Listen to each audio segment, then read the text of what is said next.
Bonjour à toutes et tous, vous écoutez First Print, votre podcast comics préféré pour une émission spéciale, un mini bilan de la New York Comic Con 2025. Lors de notre précédent front page, on avait déjà abordé une partie de cette actualité et puis vu tout ce qui s'est accumulé depuis, on s'est dit que plutôt que de vous faire un front page qui durait 3h30, même si on sait, bande de petits coquins, que vous les adorez, cela, eh bien, on allait vous faire une émission un peu débrief pour aborder le reste de cette actualité avant de reprendre le fil de nos front pages réguliers. Mais on espère que vous allez bien et que Corentin, qui est avec nous, va bien aussi. Bonjour Corentin. Ça va. Ça va très bien. Tant mieux. Ça va très bien. Alors, avant de démarrer vu que je vais uploader ce podcast tout de suite après l'avoir enregistré, je vous mets juste un lien dans la description parce qu'il y a 2 campagnes de financement participatif en cours à laquelle vous pouvez jeter un œil. D'une part, c'est Cosmic Chaos, le comics en 5 numéros de Morvan, un artiste graphiste, directeur artistique qui est à Nantes, qui est en train de terminer justement sa bande dessinée dans laquelle en fait c'est un jeune gars qui au cours d'une soirée où il terminait bourré se faisait recruter par une équipe qui ensuite s'occupe d'aller affronter des menaces spatio-temporelles. Donc n'hésitez pas, ça fait quelques années qu'il mène ce projet vaillamment en auto-édition pour lui tout seul, et donc c'est la bonne occasion d'aller découvrir cette série puisque vous pouvez rattraper votre retard avec les 4 précédents chapitres, sachant que là vraiment à l'heure où on enregistre, il reste moins de 24 heures pour financer le projet, donc n'hésitez pas à jeter un œil dans la description de ce projet. Et pour le reste, on a également Nemu, la revue qui met justement en avant de jeunes auteurs et autrices de bande dessinée, qui en est à son 4e numéro. On avait reçu le Nicolas Forsens qui s'occupe de la revue il y a quelques temps pour le lancement du numéro 1. Donc là pareil, il leur reste en gros moins de 30 heures avant la fin de la campagne. Il leur reste vraiment pas grand chose, hein. Ils sont à 85% de leur campagne, donc n'hésitez pas à aller jeter un œil sur la campagne de financement de leur 4e numéro. Ce serait dommage quand même que le truc s'arrête si proche du but après déjà une bonne année de publication.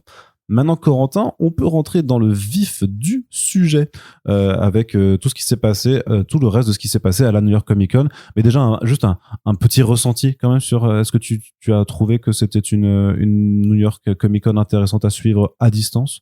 Oui, il y avait quand même des belles annonces du côté des comics. Il y a eu le nouvel univers X-Men, le nouvel univers DC, enfin la nouvelle période de DC Comics qui a été évoquée, quelques petites annonces indées. De toute façon, on va les détailler tout ça, mais au global, j'étais finalement plus satisfait de cette New York Comic Con que de la SDCC. Ouais, qui paraissait vachement fade en comparaison. Hein. C'est qu'en fait, il y a toujours cette répartition entre les comics, c'est New York, et le cinéma, l'entertainment, l'audiovisuel, c'est San Diego. Et en fait, on s'aperçoit que c'est de moins en moins le cas puisque les grandes boîtes préfèrent faire bande à part avec leurs événements. Ouais, c'est à partir du moment où il n'y a plus le divertissement à San Diego, du coup, il n'y a plus grand chose. Hein. Du coup, effectivement, les éditeurs se déplacent un peu, mais pas autant qu'à New York parce que c'est aussi dans le calendrier, c'est important parce qu'on est juste avant la fin de l'année. Il y a les relaunchs qui vont arriver pour le début de l'année prochaine. Il y a les comics de Noël qui arrivent aussi.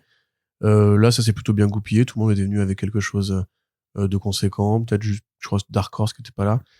Mais enfin, voilà, il y a eu grosso modo quand même un peu à boire et à manger. Ils étaient là, mais ils ont pas fait d'annonce particulière, ou en tout cas pas quelque chose qu'on a relevé de notre œil affûté. Mais il y avait du coup IDW, il y avait Oni, il y avait DC et Marvel. Et même du côté, paradoxalement, audiovisuel. Image était là aussi, mais ils ont fait un panel Skybound notamment qui apparemment c'était le feu. Apparemment, Robert Kirkman fait vraiment le showman à chaque fois. Mais après, ils ont juste dit, ils ont dévoilé des couvertures pour justement la grande relance par Robert Kirkman de Transformers. Et ils ont dit qu'ils avaient encore des plans pour les 3-4 années à venir easy. Donc voilà, c'est pour dire que l'Energon Universe, ça va durer encore longtemps. Mais ça n'avait pas vocation à être traité en actualité chez nous, forcément, quoi. Vu que c'est de la suite de séries. Oui, puis il a rien lâché. Tu vois, officiellement, il n'y a pas eu d'infos concrètes, quoi. non, il a rien lâché. Du coup, je voulais faire une blague dégueulasse. Oui, je dirais aussi, il a lâché un page, c'était un peu gênant, mais voilà, c'était. Un peu. Voilà. Un peu gênant. C'est comme la blague, d'ailleurs. Ouais, c'est ça, mais sinon, après, il y a eu quelques petits trailers qui étaient sympas aussi pour le côté télévision. Ouais, rien du tout du côté du grand écran, par contre, hein. C'est pas grave. Tu vois. Non, c'est sûr. Non, c'est pas grave. Je le notais que. Au final, on est comme encore très très loin des productions à venir. Je pense qu'ils ont pas forcément envie, après l'année qui vient de se passer, de mettre ces charrues devant ces bœufs. Ouais. Je pense qu'ils vont attendre vraiment le printemps pour commencer à bombarder. Mais du coup, non, global, plutôt cool. On n'a pas autant travaillé que d'habitude non plus, mais c'était sympa. Ouais, je pense que quand même le grand gagnant pour moi ça reste DC Comics parce que parce qu'en fait par rapport à d'autres éditeurs et même si DC le fait aussi, mais c'est vrai que il y a ce côté, on fait des annonces à des médias, puis après on développe dans un panel où en fait on représente la même chose. Là, notamment avec le DC Next Level, en fait, ils ont pris tout le monde de court en fait en annonçant vraiment un ensemble de titres qui n'avaient pas fuité sur le web et tout ça. Donc vraiment et surtout en plus sur des personnages, on va en reparler après, mais sur des personnages de seconde et tierce zone, avec le panel Vertigo aussi, où ils ont quand même dévoilé un line-up non seulement de 10 titres, bon enfin techniquement 9, puisque Nice House by the Sea on connaît déjà, mais de ces 9 titres avec 9 équipes créatives de gens qui ont déjà travaillé ensemble et dont les précédents travaux, c'est des travaux de bonne facture à chaque fois. Tu vois, ils ont vraiment dit on est là.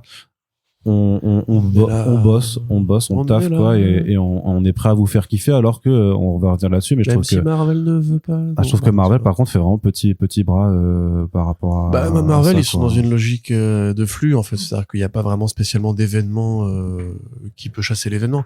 Là actuellement c'est un événement, ça se crée hein. Mais non, mais en fait si tu veux, tout est déjà, comme tu l'as dit, tout est déjà jalonné. C'est eux qui font leurs annonces, et comme ils les font toujours par rapport à une logique de rotation, encore une fois, c'est-à-dire que là One World Under Doom se termine, ils ont déjà prévu le numéro épilogue, ils ont déjà prévu que Ultimate Endgame sera le gros vendeur du début de l'année jusqu'au même jusqu'à avril. Ils ont pas besoin, en fait, immédiatement d'avoir une nouvelle cartouche assez conséquente. Age of Revelation vient de se lancer. Et encore une fois, logique Marvel de rotation. On annonce déjà les comics qui vont suivre l'événement qui vient à peine de se lancer. C'est aussi ça qui invisibilise un peu justement l'effet. C'est, comme là, on n'a pas encore eu la fin technique de One World Under Doom, mais on sait déjà, par le biais des sollicitations, comment ça va se terminer, quelle va être la suite et compagnie. Et effectivement, peut-être que DC peut-être plus discret, ou on mesure un peu mieux ces événements, ou alors peut-être que c'est parce qu'on s'en bat les couilles des événements DC en fait aussi, que du coup, comme ils concentrent tout sur les séries et les personnages, plutôt que justement sur le côté le crossover qui va faire le crossover. Là, tu vois, techniquement, on est plus ou moins en période de pré-crossover DC avec des CKO, mais en vrai on s'en bat les steaks, tu vois, tu n'attends pas des CKO, je n'attends pas des CKO, nous on se demande quelles vont être les nouvelles séries, j'attends des CKO, surtout aussi si je vais aller prendre ma blind bag, ma variante blind bag pour participer à cette frénésie de blind bag. Enfin je te dis garanti que ce qui est en train de se passer là avec les 500 000 précommandes de Batman 1 avec ses blind bags, ce qui s'annonce avec Ultimate Endgame, je pense que les blind bags seront c'est ce qui provoquera la nouvelle bulle spéculative des comics des années 2020. Voilà. Ouais, après, c'est cyclique. Moi, ça me fait un peu chier, par contre. C'est que ça reste quand même toujours ce gimmick de comment tirer les ventes vers le haut artificiellement, parce que en fait, ça ne demande pas le nombre de lecteurs. C'est ça. Je rappelle. Ça fait croire que tu as un certain nombre de lecteurs qui est absolument déconnecté du nombre réel, quoi. Oui, et puis ça fait croire du coup aussi aux éditeurs que ils vont gagner tant d'argent, sur une telle période, qu'après ils pourront compter là-dessus comme une moyenne, alors que pas du tout. C'est juste que, et c'est là qu'Arnaud parle de bulle spéculative. C'est qu'au départ ça commence comme ça, ils se disent tiens, on a fait un bon coup ce mois-ci avec telle opération, renouvelons-la, faisons-en une habitude, et le jour où les gens trouvent ça de moins en moins marrant, d'un coup en fait tu t'étais habitué à avoir tel nombre de ventes sur telle période en régulier, et d'un coup les gens arrêtent d'acheter et hop, tout se casse la gueule. Les employés que tu avais pu embaucher, ils partent, etc. Non, après, je suis pas sûr qu'ils réussissent à embaucher des gens juste sur la base des ventes de leur c'est toujours un peu, bags, tu vois, les risques, c'est toujours un peu les effets de frénésie. C'est pour ça que moi, les gimmicks, je m'en méfie, parce qu'on a déjà eu des preuves dans l'industrie que ça fonctionnait pas forcément sur une durée pérenne. Néanmoins, voilà, après, ils cherchent. Là, au moins, t'as le côté un peu ludique, tu vois. T'as le côté. Oui, non, mais c'est ça, mais c'est toujours le truc, c'est que t'as le côté surprise qui est sympa, quoi. Qui est plutôt cool, parce que tout le monde aime les Kinder Surprise. Les jouets qu'il y a dedans maintenant, c'est quand même plus terrible, je trouve. Après, les jouets n'ont jamais été incroyables non plus. Tu rigoles ou quoi? Attends, moi, quand j'étais petit. Ouais, écoute, on va faire un vrai débat d'une demi-heure là-dessus. Ouais. Voilà, parce que je pense que c'est ce que les auditeurs les couilles de New York Comic Con et auditrices ont envie d'entendre. Du côté, donc, vraiment des annonces. Alors, si on commence par les indés, c'est IDW qui a dévoilé les nouveaux titres de son label horrifique IDW Dark, avec du rimel noir et une mèche sur le côté, puisque ça fait depuis l'année dernière, en fait, qu'ils avaient annoncé donc ce label dédié à l'horreur, avec donc la poursuite de Beneath the Trees, dont on avait dit que ça continuait pour un 3e volume, et qui a d'ailleurs gagné un Harvey Award. D'ailleurs, faut que je fasse l'article encore, mais il y a eu les Harvey Awards, et donc c'est Beneath the Trees qui a gagné du côté je crois du meilleur nouveau comics, je crois de la meilleure nouvelle série. Mais donc ils poursuivent aussi avec des déclinaisons de licences en comics. Ouais. On avait parlé de Event Horizon, film d'horreur un peu culte de Paul W.S. Anderson, le célèbre réalisateur des films Resident Evil. Oui. Et puis surtout, il y a d'autres licences Paramount en fait, parce que c'est issu d'un partenariat avec Paramount. Et donc là, ils ont annoncé les comics des licences A Quiet Place et A Smile. Donc Smile, ça c'est une série qui s'appellera Smile for the Camera, écrit par Anna Rose May, qui avait fait un titre qui s'appelle Rock's Gallery, je sais pas, tu te rappelles, qui était plutôt sympathique, avec la célébrité qui est enfermée dans sa maison par des fans qui veulent la buter. Enfin, des fans toxiques et qui parlaient du... Oui, ça me dit rien. Tu ne l'as peut-être pas lu, moi je l'avais lu et c'était vraiment super sympa. Avec Myrna Puglia qui a fait du Red Sonja. Et donc là, c'est vraiment l'idée de décliner le concept dans le milieu de la fashion, de la mode. Ok. Donc pourquoi pas. Après, Smile pour moi, c'est beaucoup de ressorts de prise de vue, notamment de mixage sonore aussi sur le deuxième opus qui était vraiment fantastique à ce niveau-là. Donc j'ai un peu je trouve que ça peut se décliner quand même pas mal, parce que le concept c'est qu'en fait il y a une sorte d'entité horrible qui se transmet en fait en poussant les gens à se suicider devant d'autres gens, se donnant une mort ultra violente devant d'autres gens. Et quand tu es contaminé, en fait, tu le remarques parce que tu vois des gens qui commencent à te sourire en permanence, voilà, et qui commencent à vouloir t'agresser. Et puis au bout du jour, tu t'aperçois en fait que c'est une créature assez horrible, mais assez géniale du coup en termes de design qui te poursuit. Donc moi, je vous recommande les deux films, franchement, qui sont vraiment très très chouettes à voir pour le film. Par contre, ils ont annoncé donc A Quiet Place, Storm Warning, qui est écrit et hélas pas dessiné par Phil Lester et qui est dessiné par Ryan Kelly. Et donc là, c'est une petite ville dans l'Iowa qui s'appelle Pearl, qui est une sorte de ville sur une île en fait un peu coupée du monde. Il y a une tempête de neige, ils sont tous coincés du monde extérieur. De toute façon, dans A Quiet Place, le monde a été envahi par des monstres extraterrestres qui vous repèrent au son, donc faut éviter de faire du bruit. Et alors effectivement, c'est vrai que les comics muets, c'est toujours intéressant d'avoir cet exercice de style, et en même temps je me dis quand même que là c'est un peu casse-gueule quoi. Bah après c'est un peu le problème de ces trucs de licence, c'est que effectivement comme tu dis, le cinéma d'horreur il repose sur des effets de mise en scène, de mixage, de caméra, d'éclairage qui sont propres à la grammaire cinématographique. C'est des films, c'est du cinéma, et il y a peu de genres autant que le cinéma d'horreur qui joue justement sur l'exploitation des outils. Ceci étant, la BD aussi a des outils. Comme tu viens de le dire, c'est un exercice de style, la BD silencieuse. Ça produit aussi des effets. Ça peut être intéressant pour des artistes d'essayer d'adapter ou de reproduire des langages qui sont pas les mêmes d'un support sur l'autre. Tu vois, c'est pas idiot. Par exemple, tu peux faire des cases avec des bruits. Tu vois, comme le faisait Sorrentino, par exemple. Tu fais un découpage en cases avec juste le bruit de l'onomatopée pour bien montrer que c'est terrifiant quand il y a du bruit dans cet univers. Enfin, tu vois, je sais rien, je parle pour parler, mais ceci étant, moi, ce qui me dérange plus, c'est que l'univers de Quiet Place, je trouve qu'il est pas incroyable, quoi. Ah oui, oui. C'est les créatures, elles sont pas particulièrement effrayantes. C'est plus l'expérience immersive, en fait, que tu retiens du premier volet. Surtout le premier, parce que même le deuxième, à mon sens, ça se cassait la figure. Et alors, je te parle même pas du préquel, qui est une merde sans nom. Voilà. Donc à mon très humble avis, hein, bien entendu, je pense que tu es un très bon expert du cinéma d'horreur, en tout cas pour ce genre de truc. À titre personnel, j'avoue, j'ai pas été plus loin que le premier, donc voilà. Ouais, t'as pas loupé grand chose non plus. Et ils ont annoncé deux autres créations, en l'occurrence, un titre qui s'appelle The Exorcism at Buckingham Palace, qui est aussi écrit par Anna Rose May, parce qu'en fait, elle avait fait un titre qui s'appelait The Exorcism at 1600 Penn. C'est en fait l'adresse de la Maison Blanche, du coup. Donc en fait, c'était un cas de possession avec la présidente des États-Unis. Donc là, j'ai l'impression qu'ils adaptent le concept à la famille royale. Pourquoi pas? Moi, je sais pas, j'ai pas lu le premier volume. Là, ce sera l'empereur du Japon, après, ce ouais, sera... mais en vrai, et après, ce sera Poutine, ensuite, Exorcisme at Palais de l'Élysée, et on aura Macrar, possédé par un démon.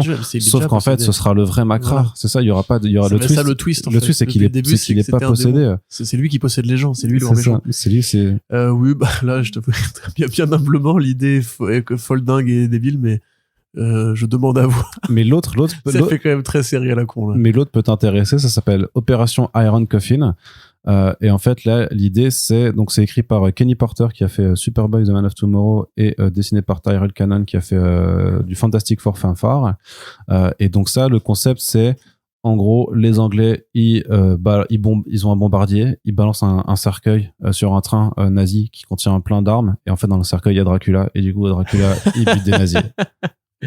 Ouais, ça peut être marrant. Ça peut faire... Le titre, de toute façon, ça renvoie un peu à Iron Sky, un peu ce genre de truc un peu débile, quoi, de Oui, là, c'est nazi-exploitation. la nazi-exploitation. Oui, ça peut être marrant, Dracula qui tue des nazis.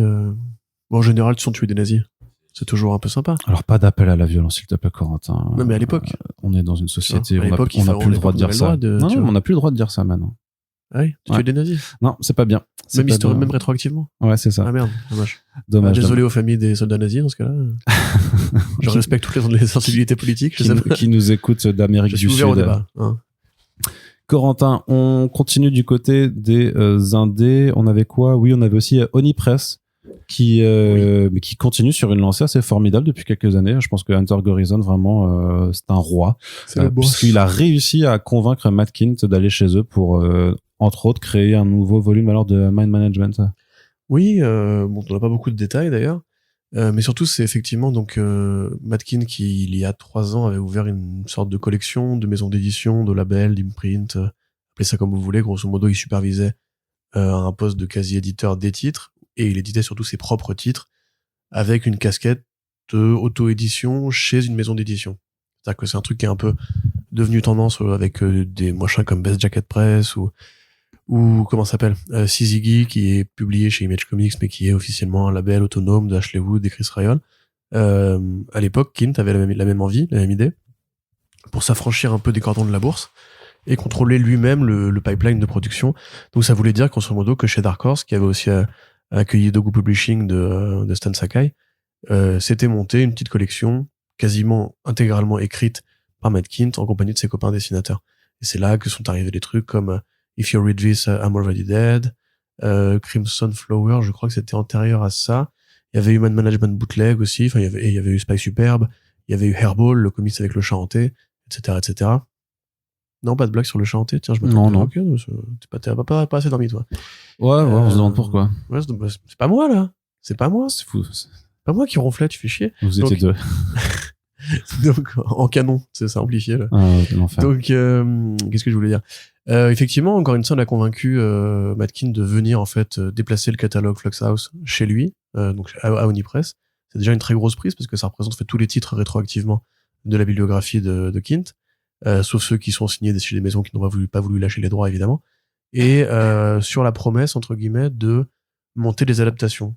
Alors, des adaptations de toute forme, c'est-à-dire que ça peut être des séries animées, des séries en images réelles, des films et des jeux vidéo et des podcasts. Voilà, donc, plein de projets qui verront sûrement jamais le jour en vrai. Bah, les podcasts, c'est probablement ce qui est le plus facile à faire, puisqu'il y avait même déjà eu une version de Mind Management en audiobook. Oui. Tu sais qu'il avait été sur vinyle pour la relance de la série sur Kickstarter à l'époque. Il y a aussi le NFT, Mind Management, qui traîne quelque part sur Internet. Cherchez-le si vous voulez. Et après, par contre, effectivement, il parle d'une 20aine de propriétés intellectuelles de la bibliographie de Matt Kindt qui pourraient être adaptées. Techniquement, Matt Kindt, il a écrit Berserker avec Keanu Reeves, donc Hollywood le connaît. Connaît son nom. Oui, ça reste chez Boom Studios. Oui, non, mais je veux dire que c'est le créateur de ce truc-là qui est signé chez Netflix. Tu vois ce que je veux dire? Donc il a déjà eu probablement il y a rien qui me vient en tête, mais il a probablement déjà eu des rencontres ou des occasions de parler avec Hollywood, puisque même Mind Management, ça fait plus de 12 ans qu'on entend parler d'adaptation régulièrement. Netflix aussi avait signé le projet il y a 3 ans, en 2022, ça ne s'est évidemment pas fait. Mais c'est plus compliqué à adapter. C'est peut-être pour ça d'ailleurs qu'il change de crèmerie. Voilà, par contre, tu vois, Grassroots, c'est facile à adapter. Black Badge, c'est facile à adapter. Même quelque part, Folklords, c'est pas compliqué à adapter. Il y a plein de trucs que tu peux facilement adapter dans la bibliothèque de Matt Kindt. En revanche, effectivement, les histoires très compliquées de télépathes et d'intrigues politiques sud-américaines, il y en a un de Mind Management, ou Mind MGMT pour ceux qui voudraient le rechercher sur Internet. C'est effectivement peut-être pas la solution la plus facile. Même Spy Superb, ou Bang. Tu vois, Bang, qui est un peu un truc d'espion, facile à faire en film d'action et tout. Voilà, je pense que Hunter Goranson est dans le vrai, en pensant qu'il y a des débouchés potentiels pour ça. Alors lui, il parle de jeux vidéo, par contre, il y a les adaptations de comics en jeux vidéo issues de BD indépendantes, on les compte sur les doigts d'une main, ou de 2 mains, à la limite. Donc voilà, c'est comme ça qu'il a séduit. T'as I Hate This Place, qui arrive, je crois d'ailleurs en fin d'année, et qui a l'air vraiment cool. T'as The Shadow. The Darkness. Marcy Lustri, voilà, The Darkness. Voilà. Et sûrement d'autres. Tortue Ninja. Bah oui, ça compte pas, ça, frérot, c'est de la licence. Ouais. C'est des super-héros en plus et c'est de la licence. Au début, c'était pas de la licence. Oui, mais après, c'était la licence. Oui, c'est vrai. Le jour où elles ont une série animée, voilà. Qu'est-ce que c'est la licence? Mais donc du coup, ouais, il a réussi à charmer Matt Kindt avec ça, et Matt Kindt qui a dit, bah ok, carrément, je me casse de chez Dark Horse et je pose mes Je valises pense qu'il lui a fait un chez petit toi. numéro, il lui a fait Oui, une danse du ventre avec et tout. un flutio. Tu vois, il a sorti le pipeau, il a fait un magnifique numéro de pipeau. Il lui a fait, confiance. Et donc du coup, effectivement, de nouvelles créations. Alors d'un côté, la nouvelle série Moon Management. Alors je sais pas si elle aura un lien avec Bootleg, qui était le nouveau volume qui était tombé chez Dark Horse et qui présentait une nouvelle génération de télépathes. Ou bien s'il s'agit d'une vraie reprise de l'intrigue qui avait été laissée en friche autrefois.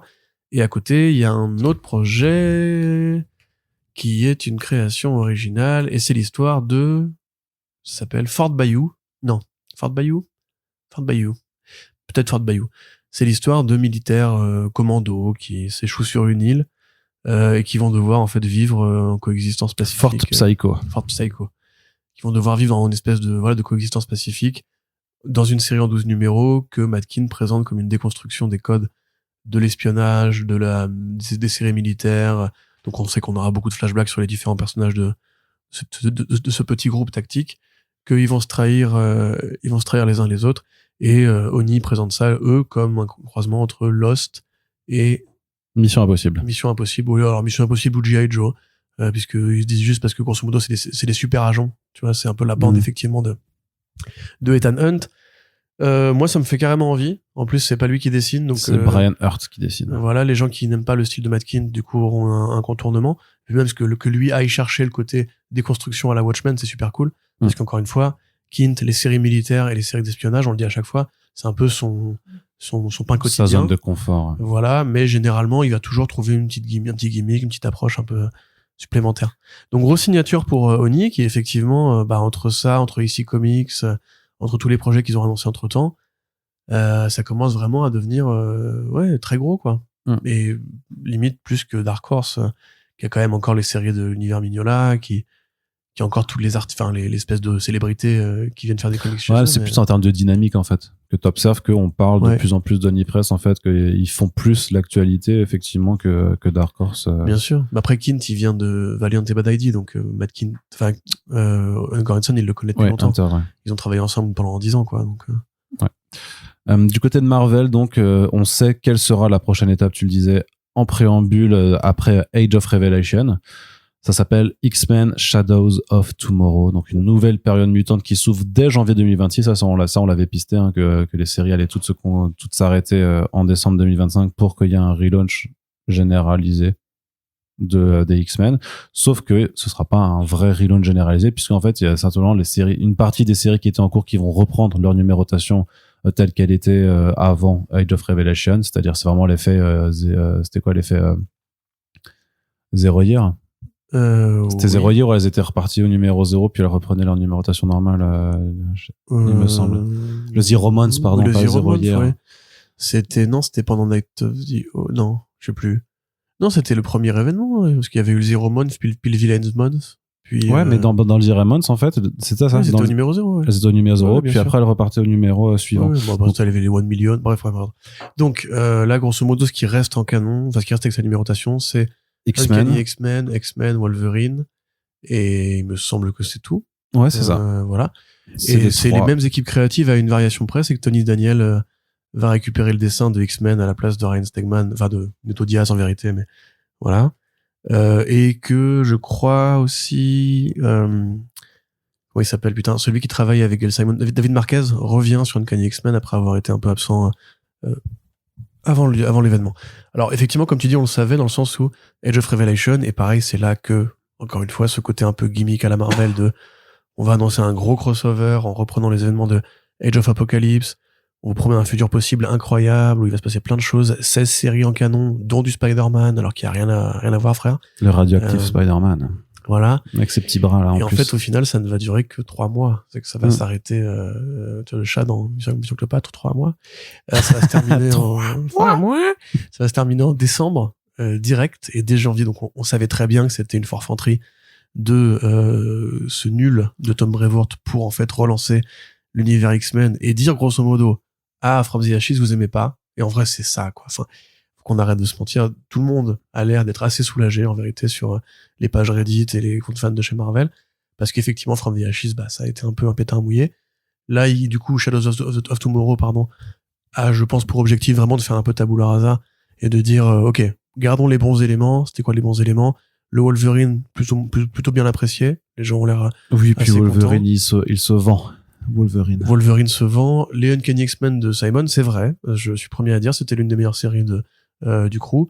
McKay, c'est un scénariste talentueux. Je me trouve un peu moins bon que prévu. Mais bon, ça reste encore une fois l'un de leurs capitaines. Tu vas pas lui annuler sa série en cours de route. Et après, tout le reste, quasiment, c'est de la nouveauté. Même s'il y a pas beaucoup de nouveaux personnages, ça reste quand même... c'est une rotation, quoi. En fait, là, littéralement, on va rebattre les cartes au filet des équipes créatives qui n'étaient pas là avant ou à des artistes qui n'étaient pas là avant. Des nouveaux postes, quoi, simplement. Ouais, parce qu'on a une série Cyclops par Alex Packnadel et Roger Antonio. Packnadel qui avait notamment fait la mini-série Sentinels avec leur design éclaté là des années 90. Ouais, vraiment... c'est peut-être pas le meilleur truc à citer de sa bibliographie. Il a fait All Against All aussi, qui était... Non, mais en indé, c'est un autre délire. Giga, c'était voilà, bien aussi. En indé, il est très bon. Chez Marvel, c'était Sentinels, c'est pas le même délire.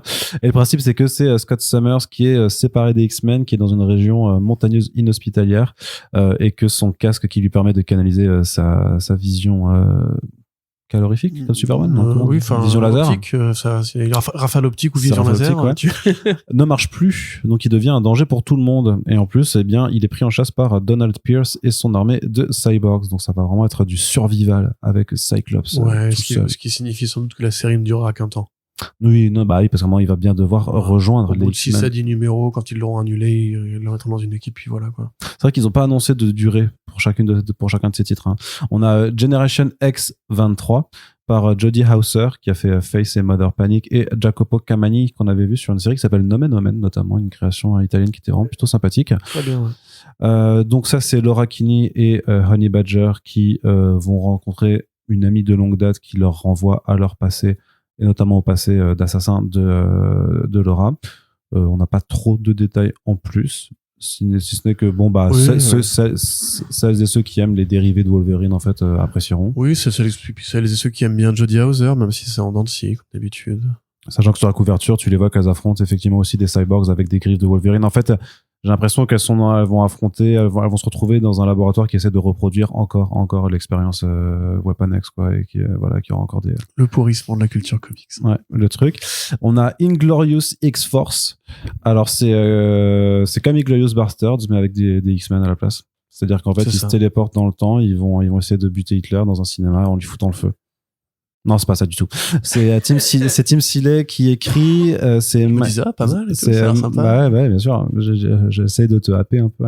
Michael Maria au dessin. Et donc en fait, c'est Cable qui est de retour du futur avec des indices sur quelque chose qui va se passer, mais il a aussi des trous de mémoire. Il sait qu'il y a une tentative d'assassinat qui va avoir lieu, mais j'ai l'impression qu'il sait pas non plus qui et quand. Et donc il est aidé de Archangel, de Boom Boom et de Elverine, ton personnage préféré, Corentin, afin d'essayer d'empêcher cet assassinat d'arriver. Mais qui est vraiment là où les personnes après qui ils en ont, et quel secret peut cacher les trous de mémoire de Cable? C'est ce que vous découvrirez dans les prochains épisodes. Ça fait très envie. Non, ça fait pas très envie. Non, ça a l'air un peu éclaté au sol. Ça a l'air pas incroyable. Et vraiment la couverture. En plus, Tim Seeley bosse sur tellement de trucs en même temps. T'as vu la couverture? On dirait vraiment un truc pareil. C'est 90s all over again aussi. Il y a une idée de ça. De toute façon, même Glorious X-Force, comme tu dis, il y a un côté. Tarantino, badass, escouade de anti-héros un peu violents. Et puis le Wolverine, c'est une mauvaise idée, voilà. Donc il y aura une série Magic and Colossus par Ashley Allen et German Peralta qui sont en fait... j'aime bien lui, German Peralta. De toute façon, c'est ceux qui s'occupent de la série Magic qui était déjà lancée. Donc en fait, ils sont en train de faire ce qu'on appelle une Steve Orlando. C'est-à-dire qu'ils s'occupent d'une même série qui prend juste des titres différents tous les 5 numéros parce que c'est pas des personnages qui arrivent à tenir plus de 5 numéros par leur seul nom. Donc les deux, donc Iliana et Piotr Rasputin qui retournent dans leur patrie natale et découvrent que des monstres issus du folklore russe terrorisent des innocents. C'est un peu l'arc de Sangoku quand il va dans la région du Nord et qu'il aide un petit village à se défaire du gars qui terrorise et qui demande des jeunes filles pour les marier, machin. Moi, j'ai l'impression que c'est un peu ça, quoi. D'accord. Voilà. Je me souviens pas, c'est un hors-série? Non, c'est au début, je sais pas, c'est dans le tome 4 ou 5. Mais c'est au long. Non, c'est pas où long que c'est après, c'est dans le village du Nord. Dans le village du Nord. D'accord. T'es sûr que c'est pas du jeu dans l'animé, ça? Non. D'accord. Non, c'est dans le manga, j'avais commencé à le relire C'est récemment. aussi inspiré par la légende de Koschei le Deathless, du coup. Personnage qui est aussi dans Hellboy, si ça vous intéresse. Tout est lié. Non, pas tout, mais ça, en l'occurrence, oui, c'est lié. Et qu'est-ce que je voulais dire? Ouais, du coup, j'ai oublié le pitch que tu viens de me décrire, mais c'est probablement un indice de ce que je pense de la série. Il y a Rogue qui aura son titre Non, si, solo. quand même, on fera un petit bilan après, mais quand même, encore une fois, il y a aucun effet de connexion. Et ils nous disent Shadows of the Tomorrow, c'est une nouvelle période, machin. Bah, ils disent que c'est une nouvelle période parce que après avoir vécu l'âge de la révélation, en fait, ils sont tous conscients que il faut qu'ils évitent ce futur d'arriver. Mais après, c'est une base qui est très, très, très friable pour construire un nouvel univers. C'est-à-dire que parce que le futur, dont on sait qu'il va pas arriver, on l'a vu, on se dit oh pas ouf. On va revenir vers un passé ou un présent où on va se dire ne faisons pas ça, mais du coup qu'est-ce que vous faites si vous ne faites pas ça, tu vois. Et puis il y a pas de nouveau vilain qui est instillé, de nouvelles menaces de fond, de nouvel effet de cohérence globale. Tu vois, on est encore une fois pas dans un truc à la Krakoa ou un phénomène mondial qui pourrait lier les X-Men entre eux. Pour moi, j'ai pas l'impression de voir une réelle direction différente de ce qui était. La stratégie a pas changé en fait. Non, c'est ça. Bah, je dirais pas que ça n'a pas changé. Je dirais que c'est pareil. Du coup, il y a Storm aussi, je crois. Ouais, Storm. Enfin, donc il y a Rogue qui est une série solo par Jodie Hauser. Non, pardon. Rogue, c'est Erika Schultz et Luigi Zagaria. Beaucoup d'Italiens, quand même. Ah, beaucoup, oui, ça fait quelques années maintenant, quand même. Ouais. On a Deadpool qui a encore droit à un relaunch avec une série qui s'appelle Wade Wilson Deadpool. Donc ça, c'est Ben Percy et Geoff Shaw qui s'occupaient de Red Hulk avant, qui reprennent le flambeau. Donc j'imagine qu'ils ont un kink avec les personnages rouges et ultra violents. Et là, apparemment... Geoff Shaw, oui, ça, c'est la violence, c'est sûr. Après, Ben Percy sur Deadpool, il est pas très drôle, Ben Percy, quoi. Ouais, mais justement, a priori, c'est une série qui est pas drôle. En fait, là, c'est un côté genre Deadpool est drôle, mais Wade Wilson ne l'est pas du tout. Et en fait, ça va chier. En gros, c'est un passé trouble qui ne fait pas rire Wilson quand il revient à la surface. Et donc, une série dans laquelle les missions de Deadpool seront plus mortelles les unes que les autres, avec des enjeux qui n'ont jamais été aussi élevés, ce genre de choses-là, quoi. D'accord. Bah, pourquoi pas. Et donc, on a une série Rogue aussi. Storm Tornade qui revient. Et pareil, même constat, on garde le même. Ah si, c'est lui en fait. C'est l'autre, c'est l'une des rares séries qui ne change pas de scénariste. C'est ça. Et qui revient au numéro. Donc c'est l'autrice Murewa Ayodele qui. Je crois que c'est un homme. Non. Murewa Ayodele, c'est pas un homme. Je crois pas. Ah ouais, t'es sûr de ça? Non, je suis pas sûr. C'est vraiment un garçon. Peut-être que je me trompe. Eh bien, je me suis complètement planté. J'étais persuadé que c'était une autrice, effectivement. Tu vois? Murewa Ayodele, c'est lui qui avait fait Agoon chez Onipress aussi, là, le truc avec le proto-dieu africain, façon Conan le Barbare. Oui, bien sûr. Kratos. Oui, ça a l'air beau, ça, en plus. Oui, c'est très sympa, ouais.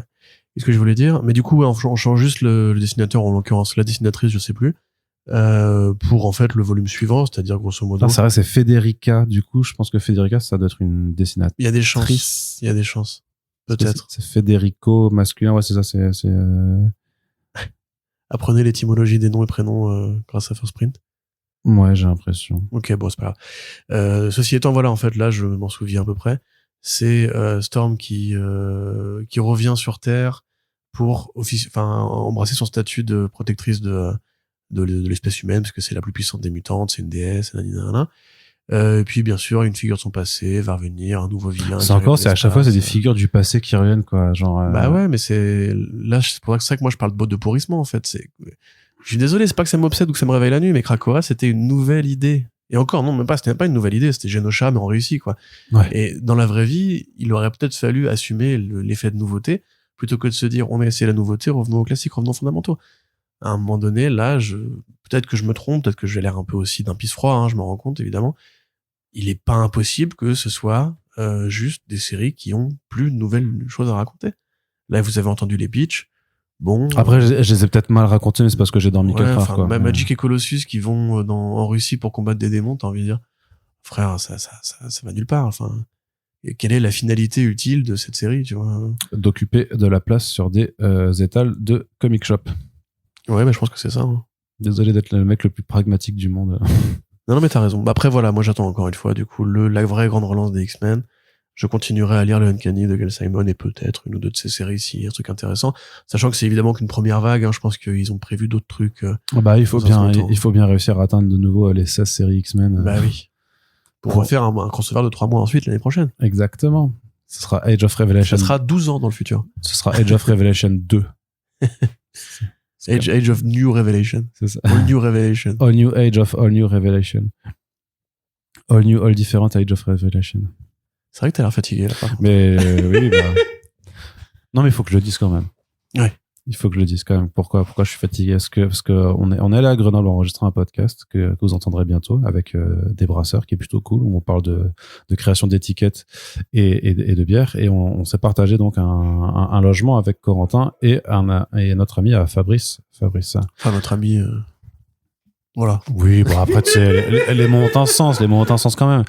Et donc moi, je savais que depuis Angoulême 2019 ou 2020, je ne dormirais plus jamais dans la même pièce que Corentin, puisque Corentin ronfle. Mais c'est pas il ronfle, hein, c'est qu'en fait, il fait du marteau-piqueur avec son pif pendant la nuit. Sauf que du coup, j'étais dans une chambre séparée de lui. On entendait quand même à travers la porte. Mais ça, bon, pourquoi pas. Sauf que quand Fabrice va se coucher aussi, au bout de 2 minutes, je m'aperçois qu'en fait, il ronfle pareil.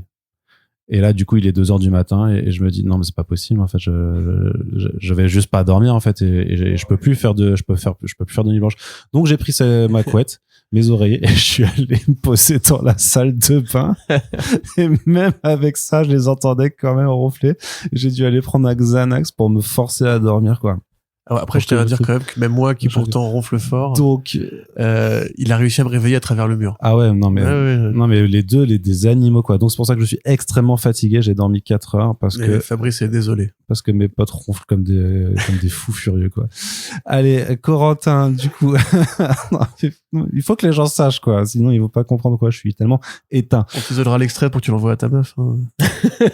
Alors, donc, par contre, oui, Iron Man qui a un nouveau relaunch. Bah, trop bien. Bah non. Bah, c'est le... Si, bah c'est quand même... J'ai l'impression qu'il y a un volume tous les ans, c'est pareil. Ouais, mais c'est Joshua Williamson. Ouais, bah, du coup, c'est rigolo qu'ils soient allés... Donc, c'est vrai que Williamson n'est pas à beau être l'un des capitaines de DC Comics. En fait, il a peut-être pas d'exclusivité formelle avec DC. Ce qui fait qu'effectivement, là, il débarque chez Marvel. Il avait déjà signé des trucs, hein, il y a quelques années, mais c'était genre il y a plus de 10 ans, notamment un titre Illuminati. Oui, il s'est quand même plus fait connaître depuis en tant que star de l'industrie chez DC. Bien sûr. Bah, il a fait quelques très belles choses aussi en indé, notamment chez Vertigo à l'époque, quoi, mais ce sont des titres qui ne verront jamais le jour en France, hélas. Comme Frostbite. Ou Deathbed. Qui était vachement bien. Et Rogues Galactic. Non, Rogues, je suis con, c'est chez DC, c'est Black Label.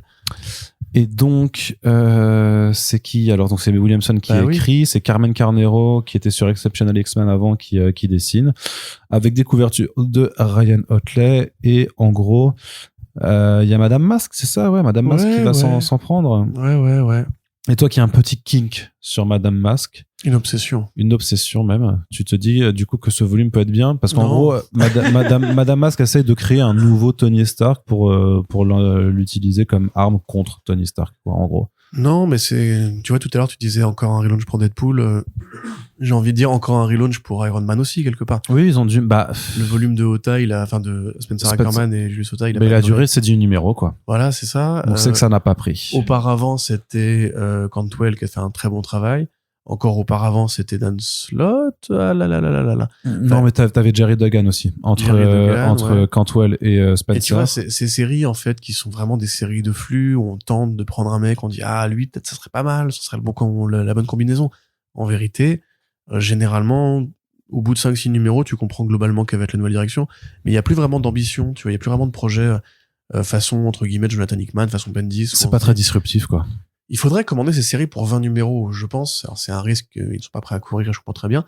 Mais pour qu'au moins le scénariste ou la scénariste se dise, voilà où je dois terminer dans 20 numéros. Et il faut que je m'arrange pour que ce soit suffisamment intéressant pour que le lecteur veuille me suivre sur 20 numéros. Parce que généralement, ces séries-là, en fait, au bout du premier arc, ça va très vite s'essouffler et tu comprends que tout le monde est un peu dans l'attente de voir les chiffres, qu'on s'engage pas sur une trop longue période pour pas frustrer les gens avec un cliffhanger trop rapide, au cas où ce serait annulé, en fait. C'est aussi bête que ça. C'est la politique, il l'a dit, Damoclès. Maintenant, c'est 10 numéros. Oui, et puis c'est pas annulé, c'est une non-reconduction pour le coup, en fait. Parce que on signe pour 10 numéros et après on voit si tu es reconduit. C'est comme une sorte de période d'essai. Tu vois, c'est que moi, quelque part, je suis content de voir Williamson débarquer chez Marvel. Je suis content de voir Whitney Frost, Madame Masque, que j'aime. Mais effectivement, Iron Man, ça m'a un peu gavé parce que le nouveau volume, il avait l'air bien, tu vois, avec les promesses de nouvelles armes et tout, le côté un peu syndicaliste. Moi, ça m'allait carrément. Et en fait, c'était pas terrible, vraiment. Et encore une fois, on repart au numéro 1. Il y a encore cette fait d'accélération. Et d'autant plus qu'en ouais. plus, ça pourrait juste être une série juste qui change d'équipe créative, en fait. C'est pourquoi ce relaunch permanent? Ouais. Et puis surtout, ça fait pas très, enfin, le pitch. Après, on verra où est-ce que Williamson veut nous emmener, mais le pitch ne fait pas très nouveau. Moi, justement, je préférais qu'ils me disent, imaginons, on a perdu la trace de Tony Stark, qui réapparaît dans une cave, je sais pas moi, j'allais dire en Palestine, non, évidemment pas en Palestine, mais sur un champ de bataille ouvert. Comme ça, on ramène, enfin, ouvert ou fictif, on ramène le côté, Tony Stark, c'est un marchand d'armes. Tony Stark, c'est pas juste un super-héros qui combat des Black Ops, du monde des criminels. On en fait un personnage qui peut un peu plus refléter les enjeux du présent, comme ça a été le cas quand il a été créé, tu vois. Peut-être un peu plus d'ambition, parce que là, on me dit juste, bon, voilà, cette série va combattre tel vilain. Et tel vilain, il aura telle arme qui sera évidemment un nouveau tech suit, voilà. On passe sous silence totalement ce que sont les Stark Industries et quel est leur impact global, parce que même dans les précédents volumes, on disait ouais, ils perdaient tout parce que d'autres industriels voulaient lui reprendre le marché des armes, et ça, c'était en surface, en fait. Ça restait qu'un conflit de personne à personne, en fait. Oui, et puis du coup, en fait, on le traite sous l'angle du milliardaire, un peu comme Bruce Wayne, alors que justement, Stark, c'est un marchand d'armes, tu vois. Il y a des trucs vraiment intéressants à raconter avec ça. Au-delà du côté, il peut se créer des tech suits de plus en plus puissants. Là, j'avoue, pour un Williamson, justement, moi, j'attends, c'est quand même un mec qui peut faire preuve d'ambition. Tu vois, j'attends quand même plus que juste, voilà, les nouveaux vilains que Tony va combattre dans la nouvelle série. Peut-être que je demande beaucoup, hein, ça reste des comics, évidemment. Mais pour moi, annoncer Williamson, c'est comme un bel événement, c'est une prise importante, c'était quand même une prise de guerre importante. Voilà, c'était une annonce d'un des panels Marvel's Next Big Thing, ou je sais plus quel panel de Marvel. On verra bien la série. Carnero, bon, c'est pareil, c'est une dessinatrice qui a pour l'instant du mal un peu à trouver. Elle dessine pas mal, hein, quand même. Elle dessine pas mal, mais c'est pareil, c'est un peu une bonne dessinatrice, mais qui est un peu à l'arrière-plan, ou qui, voilà, c'était Captain Marvel, elle, je crois, avec Kelly Thompson. Ouais, bah, tu vois, c'est pareil, c'est bien, c'est pas incroyable. Donc peut-être plus d'ambition dans les annonces, parce que si c'est pour faire une série de plus, comme tu dis, pour occuper une place sur les étals, ça m'intéresse pas. Quelque part, même Dan Slott, quand il est arrivé, il avait un plan de bataille en tête avec Iron Man 2020, un crossover d'armure et compagnie. Ce qui était pas terrible, ça, quand même. Non, mais ça, ils essayaient de faire un truc, tu vois, ils avaient envie de pousser le concept plus loin. Comme Cantwell, il a été très très loin même. Donc c'est ça qu'il nous faut de la folie, du renouvellement, en fait. Ouais, c'est sûr.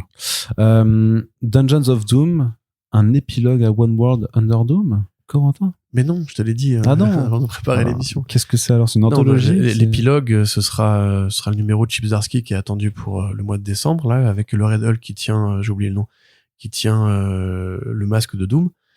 Pour rappel, donc à la fin, alors ça, je suis obligé de vous spoiler, je suis désolé, mais ça a été annoncé quelque part. La fin de One World Under Doom, donc c'est compliqué à prononcer, c'est Doom qui perd, hein, voilà, ça c'est pas une grosse surprise en soi, et la Latverie en fait qui va devenir, dans une espèce d'allégorie un peu de ce qu'on imagine que sera l'Ukraine après c'est le cessez-le-feu. Le numéro s'appelle The Wheel of Doom. C'est ça. En fait, la Latverie va devenir un objet de convoitise. Comme voilà, je pense qu'ils se sont inspirés du côté Trump sauve l'Ukraine s'il a droit aux ressources rares, etc. Faut même toutes les situations où un pays a vécu en fait une chute de régime et du coup tout le monde veut s'emparer de ses ressources, tout le monde veut copiner avec, etc. Là en l'occurrence la Latverie, bah voilà, c'est un territoire qui va, et on le voit dans la série Captain America de Zdarsky, tu sais, avec Captain France, alors c'est pas Captain Britain du coup, c'est Captain UK, je crois qu'il a créé pour l'occasion, un Captain chinois, un Captain russe. Donc en gros, bah les forces d'Europe, les forces de l'Empire britannique, les forces américaines, enfin des États-Unis obligatoirement, les Russes et les Chinois qui en fait convergent vers la Latverie pour essayer chacun de mener son petit plan de conquête, que ce soit diplomatique, économique, etc. Et ben Dungeons of Doom part du même principe, sauf que c'est pas connecté à l'intrigue principale ou à le reste de l'univers. Grosso modo, c'est des agents de gouvernement, un peu ombrageux, on va dire, un peu véreux, qui vont aller essayer d'explorer le château de Doomstadt ou le Castle of Doom pour récupérer en fait les ressources que Doom stocke dans son château. Sauf que évidemment, c'est pas n'importe quel château, c'est le château de Dracula en vérité. Hein, c'est Doom, c'est pas non plus un mec qui est ouvert à accueillir des gens chez lui. Donc il a bardé le truc de pièges, de labyrinthes, de cellules. Il y a tous les monstres qu'il enfermait là pour faire des armes et tout. Et évidemment, un peu à la Hostel 2, Saw 2, les personnages vont se retrouver piégés dans une maison hantée où ils vont crever en prenant le moindre tournant. Il n'y a pas de maison hantée dans Saw 2. Saw 2, c'est parce qu'ils sont dans la maison? Oui, mais elle est pas hantée, quoi. Oui, mais il y a des pièges partout. Tu vois, enfin, oui. Hanté et pas hanté, tu vois ce que je veux dire? C'est le concept, t'es dans un lieu qui n'a pas d'adversaire, à combattre, mais comme Cube, quoi. Le lieu lui-même est un héros, si tu veux. Le lieu lui-même est un adversaire, tu vois. Voilà. Donc, globalement. Mais pour le coup, moi, ça me fait gaulerie. Hein, par contre, c'est une anthologie d'horreur. C'est des histoires courtes. Il n'y a pas un narratif. Ouais, c'est ça. Mais ça a l'air plutôt rigolo, en fait. Si ça peut être bien méchant. Ouais. Bien cruel. Après, faut voir. Parce que c'est pas du Red Band, tu vois. Donc, ça n'empêche pas d'être cruel. C'est Marvel qui capitalise un peu sur les anthologies d'horreur qui font. Le Red Band, c'est juste parce qu'ils mettent du sang et des boyaux, mais ça peut être extrêmement cruel sans être graphique. Sûr, absolument. Exactement. Ouais, pour le coup, moi, ça m'intéresse un peu. Ouais, tant mieux. De voir des gens pourris être pris au piège. Mais Corentin, il dit, moi, je rien dit du tout. Corentin, il s'en fout. Corentin, par contre. Non, je m'en fous pas. Contre toute attente. Parce qu'au moins, tu vois, c'est un nouveau format, c'est une anthologie d'horreur chez Marvel et qui est quelque part un peu dans le canon. Enfin, ils profitent de l'événement du canon. Je trouve que c'est une façon, pour le coup, ludique de capitaliser sur la mode des anthologies d'horreur. Ouais, c'est ça. Néanmoins, je ne lis pas déjà les anthologies d'horreur, donc je vais pas lire les celles de super-héros qui sont, a priori, moins libres de leur mouvement pour faire de la dégueulasserie, tu vois. On n'a pas ici Comics, mais regardez, on a Dungeons of Doom. Oui, c'est ça, ouais. Mais par contre toute attente et contre tes pronostics, Corentin, l'Ultimate Universe va vraiment se conclure. Hein, c'est ce qu'ils ont détaillé. Ils ont dit donc là en décembre, Ultimate Spider-Man ça se conclut bien, et ensuite les mois suivants, toutes les autres séries vont se conclure à leur 24e numéro et Ultimate Wolverine qui avait été lancé un peu plus tard au numéro 16. Donc vraiment, c'est la fin de l'univers Ultimate. A priori, comme ça a été pensé depuis le début par Jonathan Hickman. A priori, Marvel qui a décidé de suivre les plans de Jonathan Hickman et de pas faire comme avec les X-Men et poursuivre la période Krakoa post-Inferno. Est-ce que un éditeur chez Marvel vient de s'acheter une conscience et de respecter les plans du scénariste? Ça me paraît quand même peu probable. Toi, tu crois toujours pas? Parce que là, ils ont quand même fait un panel pour dire... Parce que je suis suspicieux de nature et que j'ai l'habitude, entre guillemets, que en super-héros, on laisse pas les bonnes idées s'éteindre. Tu vois, je veux dire, techniquement, l'univers Ultimate précédent, il devait s'arrêter à l'époque de l'Ultimatum, à l'époque de Ultimate's End. Il y a un problème, c'est qu'en fait, il a duré quasiment 10 ans de plus que ce qui était prévu. Ils ont parlé 10 fois de faire des crossovers pour l'éteindre. Il a finalement fallu attendre. Et en l'occurrence, c'est vrai que c'est pas idiot, Jonathan Hickman, pour qu'on laisse enfin crever ce truc-là. Et en définitive, on l'a pas juste laissé crever, puisque ils ont récupéré Miles Morales. Qu'ils ont quand même dit, cette idée-là, on l'aime bien, elle vend, récupérons-la. Peut-être qu'ils vont mettre fin à la continuité de la Terre 61-60. C'est une possibilité. Peut-être qu'ils vont la mettre dans une boîte, en attendant de faire une crisis, entre guillemets, qui permettra de récupérer ces personnages-là. En revanche, le Peter Papa avec ses enfants, je vois pas dans quel monde on efface la réalité, ou alors on dit, ça y est, ils sont en paix, il y a plus besoin de super-héros, et on les laisse tels quels, mais du coup, ils finiront forcément par revenir.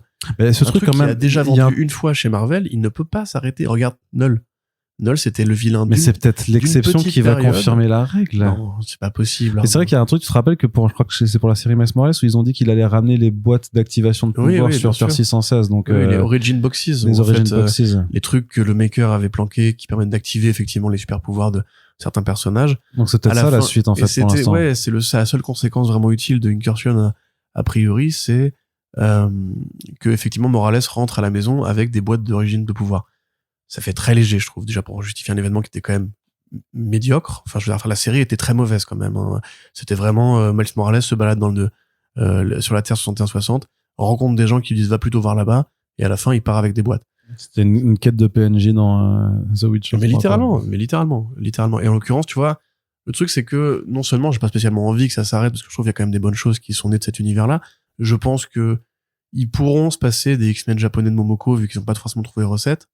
Ils pourront se passer certainement du Ultimate Black Panther, même si pour le coup l'idée des deux Khonshu, enfin des deux Moon Knight divisés en deux, c'était une très bonne idée. Mais le Black Panther Ultimate était quand même assez proche du Black Panther classique. L'Ultimate Wolverine, bah voilà, c'est canoniquement, est-ce que ça a vraiment un intérêt? C'est jamais que Bucky en Logan, quoi. Enfin Bucky en Wolverine. Mais par contre, Spider-Man Ultimate, je sais pas. Hein. Est-ce que vraiment t'assumes de dire on efface la réalité qui vous fait kiffer vous et il vous reste plus que Amazing Spider-Man pour pleurer? Je sais pas. De manière générale, c'est même pas voilà qu'une lecture aussi de qualité, parce que la qualité, bon, ça vaut ce que ça vaut. C'est juste vraiment un truc. La moindre idée qui a existé par le passé chez Marvel, elle a au moins été rentabilisée une fois. Au moins une fois. C'est obligatoire. Tu regardes Ils ont fait des concepts pourris pour des Moon Knight alternatifs ou les Elverine, tu vois. À une époque, il y en avait d'autres. Finalement, ils les ont rentabilisés. Ils ont fait des anthologies avec ces personnages-là en disant, rappelez-vous, il y avait tel Ghost Rider que vous n'avez pas vu depuis 10 000 ans, mais on l'a pas oublié, nous, tu vois. Ou alors, ils font des séries comme Ghost Racers, où ils te remettent tous les Ghost Riders ensemble. Et les Spider-Verse. Tu verras forcément, tu verras le Peter Parker de 61-60 dans un futur crossover Spider-Verse. C'est obligatoire.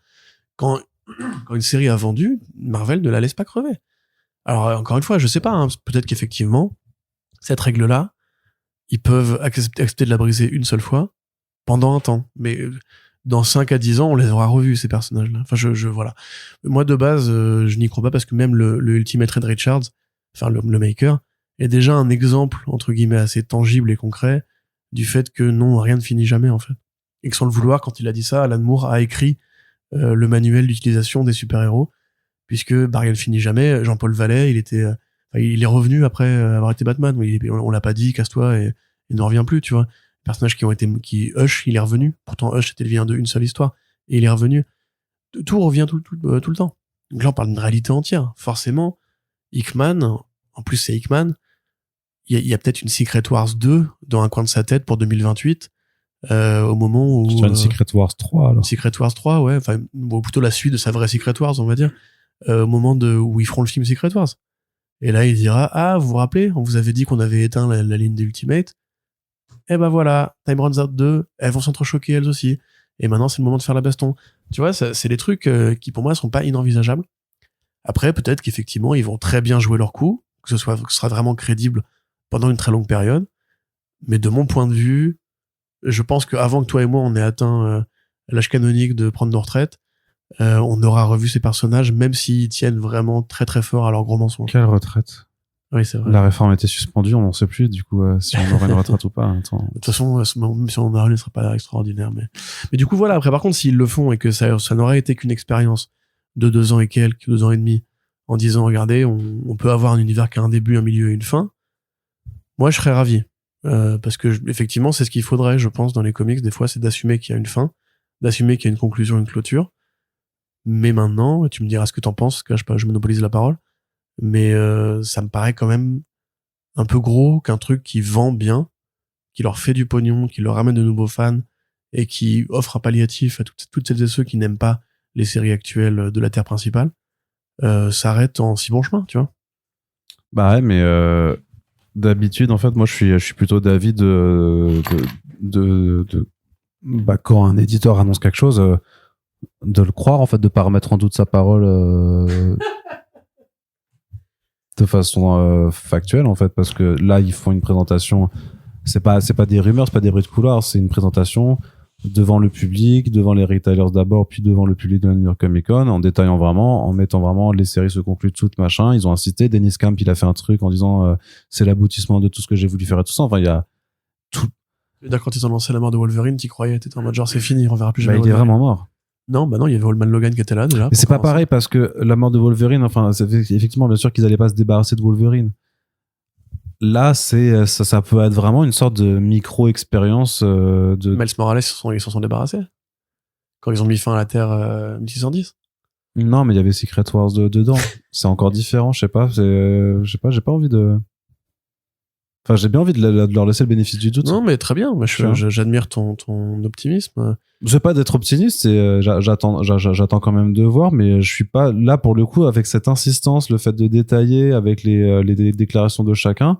Mais ça peut aussi être du très bon marketing en mode non, je vous jure les gars, c'est vrai, je vous jure, franchement. Ouais, mais là on aura de nouveau. Cette fois-ci, non, mais tu on vois, l'a fait, tu vois. Ça, ce sera du vrai mensonge, pas comme Mark Millar avec son Psychic Sam. Là, ce sera un vrai mensonge. Un meilleur mensonge, surtout parce qu'on n'y croit pas une seconde. Enfin, n'y croyait pas une seconde au truc de Mark Millar, mais bon, bref, passons pas 2 heures dessus forcément, mais voilà, moi je prends le pari en tout cas que sous les 3 ans, on va dire. Ah oui, parce que bien sûr le mec il joue. Non, mais tu me dis que toi t'y crois. Ouais, t'as autant de goût du risque qu'un mec du PS. Si j'étais éditeur, effectivement, je dirais ça. Je ferais comme si on avait vraiment annulé ces séries. Et au moment d'annoncer Secret Wars 2, je mets un visuel où le Peter Parker de Terre Ultimate 2, enfin la nouvelle Terre Ultimate, débarque sur 616 et croise le jeune Peter Parker. Tu vois, c'est ce que moi je ferais si j'étais eux. et je tiendrai le mensonge jusqu'au bout. C'est pour ça, là, je peux pas te dire que j'y crois pas, parce que je pense qu'il y a une stratégie, peut-être, à l'œuvre, pour te dire, on ferait un nouveau Secret Wars quand le film Secret Wars arrive. Ouais, mais tu vois que quand... Et du coup, pendant 2 ans, les gens vont peut-être croire qu'en fait, oui, ils ont vraiment annulé le truc, mais peut-être que moi aussi, je vais y croire, en fait, et que je me dis que je suis fou et que j'ai inventé un truc en Bah tête, oui, tu vois. parce qu'en vrai, quand tu vas juste t'apercevoir qu'en fait, il y avait rien et que c'était juste que ce qui s'est passé, c'est juste ce qui s'est passé, ça va faire C'est pour ça qu'il faut faire un pari sur 2 ans. Hein, donc ça fait le même effet que quand le Cornu revient après qu'il ait démissionné, quoi. Tu vois, tu fais ah ok, bah, c'est juste ça, quoi. Ça, pas de surprise, pas de. Bah, en l'occurrence, j'étais assez surpris. Oui, c'est vrai, c'est une mauvaise explication, c'est un mauvais comparatif. Mais après, enfin, dites-moi, hein, si vous voyez une idée dans les comics qui n'a pas été réutilisée au moins une fois. Même Bah, même tu sais, moi j'en ai une, c'est une idée qui a été réutilisée. Hein. Jack Napes, le singe du Joker quand il était petit, jamais réutilisé. Si, il était revenu. Non. Si, j'ai retrouvé. Non. J'ai retrouvé l'utilisation. Jamais. Bah non, jamais il a été réutilisé. Franchement, je me pose la question. Non. Je pense qu'il y a un mec qui a dû faire une vanne méta avec ça. Je refuse de croire ça, donc c'est que c'est vrai. Allez, on termine avec la partie DC. En plus, c'est pas une histoire. Enfin, c'est un personnage d'arrière-plan, c'est pas une série, tu vois. C'est pas un personnage qui vend. C'était le numéro de Joker's Villain Mon, ça s'est vendu de ouf. Ouais. Avec sa couverture 3D là. Du côté DC, on a eu quelques annonces quand même. Donc on avait fait déjà le débrief sur tout ce qui était Vertigo, les très belles annonces de Vertigo, qui ont bien envoyé du lourd. Un crossover surprenant, on va peut-être parler juste de crossover et pas de l'émission que Frédéric Siris anime pour Urban Comics, mais pourtant de crossover chez DC, puisque j'ai l'impression que avec ce qui a été ouvert, les vannes ouvertes du crossover Marvel DC, ils se sont dit en fait les gars, on va faire des crossovers avec tout et n'importe quoi. On s'en bat les couilles. Puisque, alors d'une part, dans DC.io, ils ont annoncé pour le début d'année prochaine une sorte de crossover, en tout cas le tournoi va inclure des univers de poche, et donc on va se retrouver avec Sub-Zero de Mortal Kombat, avec Annabelle des Conjuring, donc ça tout va bien parce que Mortal Kombat et Conjuring c'est géré par Warner, donc c'est normal, ils possèdent les droits aussi, ils s'en foutent, mais aussi il y aura Red Sonja, il y aura Vampirella, il y aura Homelander de The Boys, donc c'est-à-dire que ils se sont entendus avec Dynamite, et il y aura fucking Samantha, l'ours tueuse de Beneath the Trees Where Nobody Sees, qui est un des plus gros succès aux États-Unis. Donc ils ont aussi fait un partenariat avec Patrick Horvath et Boom Studios. Quel est le fuck, Corentin? C'est côtelette, c'est saucisse. C'est barbecue. C'est stupide. C'est popcorn sauce barbecue. Enfin, je comprends, je sais pas. Moi je comprends, Scott Snyder est fou. En fait, à ce stade, et qu'il faut aller consulter et se faire aider. Parce que ne restez pas dans votre détresse psychique. Non, pour le coup, c'est inattendu. Ça c'est vrai. Ah, pour le coup, ça, l'effet d'annonce, on a tous regardé cette capture d'écran, on a fait, what? Après, Homelander, il a aussi été signé pour Mortal Kombat. Donc peut-être que c'est par ce truchement-là. Ah ouais. Moi, si j'étais garçonniste. Oui, mais vu que t'as Vampirella et Red Sonja à côté, il y a quand même un accord avec Dynamite, quoi. Oui, non, mais ça, évidemment, mais c'est bizarre. Je sais pas. Je sais pas quoi ça, mais surtout. Je sais pas quel avis formuler par rapport à ça, parce que déjà, DCKO, c'était Tartine. T'as lu le premier numéro, là, qui est sorti la semaine dernière? Pas encore. Bah, comment tu sais que c'est Tartine? Ça avait l'air Tartine. Ah, ok. Ça a l'air tartine, mais bonne tartine, tu vois. Mais tartine. Tartine de gras. Ouais, fromage, double bacon, avec bien cramé, tu vois. Un truc qui pue, tu vois, un peu genre, un truc un peu de, tu vois, des pays montagneux. Que tu prends quand t'as très très froid, tu vois. Et Schnaps aussi, ça avait l'air Schnaps. Et là, pour le coup, je sais pas, parce que mon cerveau n'est pas capable d'interpréter comment ça se goupille. Ouais, ça fait pas sens, en fait. Du coup, Annabelle, non, mais Annabelle, quoi. Vois, mais Annabelle, elle, c'est pas une combattante. Mais c'est une poupée, c'est une putain de poupée. Mais même possédée par un démon, certes, mais c'est une poupée. Même la tueuse de Beneath the Trees. Oui, Samantha. Enfin, je veux dire, mais rien à voir, frère. Enfin, qu'est-ce qu'elle vient faire dans un combat de super-héros? C'est pas une super-héroïne, c'est pas un personnage mainstream, c'est pas une combattante, même elle tue des gens en les asphyxiant et après elle les découpe. Mais je veux dire, si même Batman, il lui met une cravate, tu vois. Enfin. Oui. Donc, elle est pas très costaud. Je sais pas, je comprends pas vraiment le délire. Là, ça me fait, c'est l'effet Space Jam 2, tu vois, où il y avait la scène avec King Kong, Mad Max et tout. Oui, en mode, qu'est-ce qui se passe? Oui, c'est vrai qu'il y avait ce truc. Du coup, là, je sais pas. Moi, je pensais qu'on avait passé l'âge des crossovers. C'est DCKO, c'est le, comment ça s'appelle ce film nul de Steven Spielberg, là? Ready Player One. Ready Player One, ouais. Voilà. C'est le Ready Player One de DC, là. Mais au pif. Tu vois, parce que Ready Player One, il y a quand même un propos sur la pop culture au sens large. Ah, il y avait un propos. On en a déjà parlé, en plus. J'avais gagné. Alors que là, pour le coup, c'est vraiment, ouais, non, c'est barbecue, quoi. Tu sais ce qui fait, Roger, tu sais ce qui serait marrant? Vampirella, Red Sonja, et le Homelander, imagine. Superman et le Homelander, ils tapent sur la gueule, en médiatique, il est plus fort. je sais pas, moi, je sais pas. Captain Carotte contre Samantha l'ours, du coup? Il manque Omni-Man, par contre. Il manque Omni-Man et Invincible. Ça, tu fais la vraie baston des 3 Superman. Tu vois, le vrai qui poutre les 2 autres. Ouais, et puis le mec de Irrécupérable, du coup. Oui, comment il s'appelle? Irrécupérable? Oui. Non. Non, je sais plus. Fabrice? Non, Fabrice, c'est pas, il est en train de regarder des vidéos bizarres sur Internet. Ouais, c'est un boulard un peu étonnant, quand même. Pas très légal, tout ça. Donc, bref. Bizarre. Je sais, mais je demande à voir, hein, parce que, en revanche, il y a toujours eu une entente cordiale entre DC et Dynamite. Même d'une manière générale, les crossovers Mortal Kombat contre DC, ça existe depuis très longtemps. C'est pas Dynamite qui a repris les trucs Hanna-Barbera? Si. C'est pour ça aussi qu'ils s'entendent bien. Oui, probablement, oui. Mais même d'une manière générale, DC et Dynamite ont compris l'intérêt de faire des crossovers comme il y avait eu même avec Archie, tu vois, et tout. Je sais, tu vois, il y avait eu Archie Predator, il y avait eu, qu'est-ce que je raconte, n'importe quoi, il y avait eu Betty et Veronica meets Vampirella et Red Sonja, tu vois, donc, moi, ce côté un peu, on est tous copains et on fait n'importe quoi ensemble. Enfin, n'importe quoi au sens, n'importe quoi, tu vois, ensemble, pourquoi pas. Ok. Mais, bon. Saucisse, hein. Non, mais vraiment le barbecue hivernal. On a un crossover Swamp Thing et Something is Killing the Children, une série en Black Label qui arrivera.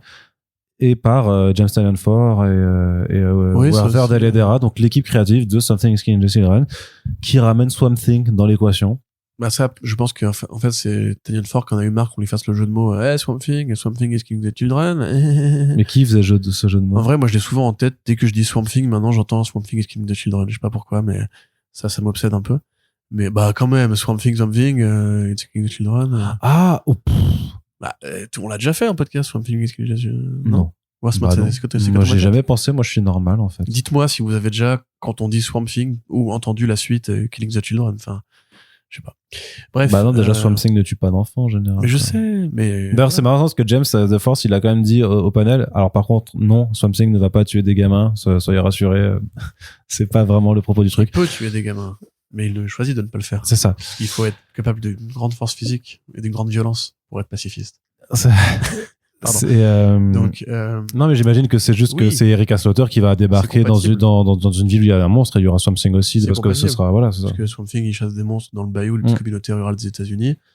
Tynion, il a pas fait de Swamp Thing de mémoire, mais il est de cette école Vertigo. Enfin, il l'utilisait dans Justice League Dark. Oui, mais bon, il remarque très bonne, effectivement. Il est de cette école Vertigo, série d'horreur stylée, etc., etc. Non, c'est tout à fait compatible. Encore une fois, c'est une très bonne chose parce que... C'est marrant. Je sais pas, ça pas... Enfin... Bah non, moi je trouve ça cool.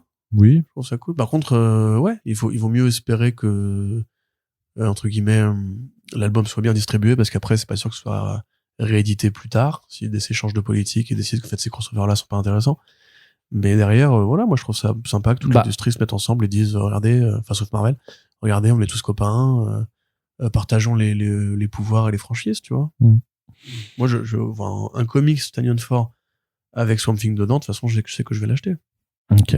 Tu vois? Pourquoi chercher la petite bête?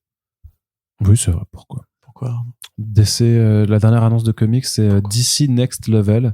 Donc là, voilà, ça c'était quand même les gros, le gros morceau de DC Comics, puisqu'ils annoncent des titres sur Batwoman, Deathstroke, The Terminator, Firestorm, Nuclear Man, Shadows of the Bat, Zatanna, Lobo, The Demon. Ils refont un titre The Demon et un titre qui s'appellera Barbara Gordon Breakout, qui est en fait, c'est Barbara Gordon qui est en prison et elle s'est fait tatouer le plan de la prison sur le dos et elle essaie de s'échapper après. Ah, mais ça, c'est une série télé, non? Avec Faflarage, non? Ça me dit rien. J'ai pas le temps. Tu te souviens de ce générique? Bah, bien sûr. Avec Michael, Captain Cold. Cold. Et donc, oui, il y avait Captain Cold dedans. Heatwave. Et Heatwave, les deux, et effectivement. It's not my first prison break. C'est sympa de cet épisode. Oui. Où ils le font évader. Oui. Où il fait un regard caméra affreux. Oui. Ah, mon gars, il me manque. Bref. Donc, Greg Rucka de retour sur Batwoman, quand même, fou, avec Danny au dessin, mais c'est fou. Tu rends compte? Ça aurait été bien d'avoir J.H. Williams aussi, mais bon, on a Greg Rucka sur Batwoman. Déjà, ça fait un bail qu'on n'avait pas vu une bonne série Batwoman, voire une série Batwoman tout court. Greg Rucka qui revient chez DC, quand même. Mais il y est déjà depuis quelques temps, quand même. Il était déjà revenu, mais il était reparti. Il était revenu à l'époque de Wonder Woman. Il était pas revenu. Non, il avait fait Lois Lane Ça il y fait a un pas bail, si ça, longtemps. frère. Non, mais Ruka, C'était à l'époque de Bendis, hein. Mais Ça fait oui, mais 3-4 ans, hein. il a jamais quitté DC depuis, en fait, depuis qu'il faisait son retour. Qu'est-ce qu'il faisait depuis? Il a fait Cheetah et Cheshire, Rob the Justice League cette année aussi. C'est vrai qu'effectivement, ça m'intéressait un peu moins, ça. Donc, non, ils ont... Oui, mais c'est Tu vrai, vois. en plus, t'as raison. Bah Cheetah oui. et Cheshire, Rob the Justice League. Très bien. Mais en tout cas, Batwoman, c'est lui qui l'a co-créé quelque part, donc ça, c'est trop cool. On sait que c'est un personnage qui avait été un peu sacrifié sur l'autel des pudeurs de gazelle de DC Comics à l'époque de son run et celui de J.H. Williams. Enfin, quoi qu'il était parti plus vite que Il était que parti J.H. Williams. avant, ouais. Mais c'est cool, franchement, bonne façon de relancer le personnage. On a la répartition, je crois qu'on a Scotty Young sur Lobo aussi. Ouais, on a du Scotty Young et Rory Corona sur Lobo, donc ça Ça, c'est c'est dingue. super bien parce C'est que fou, c'est donc l'équipe C'est créative qui a fait Middle West et No One's Grave.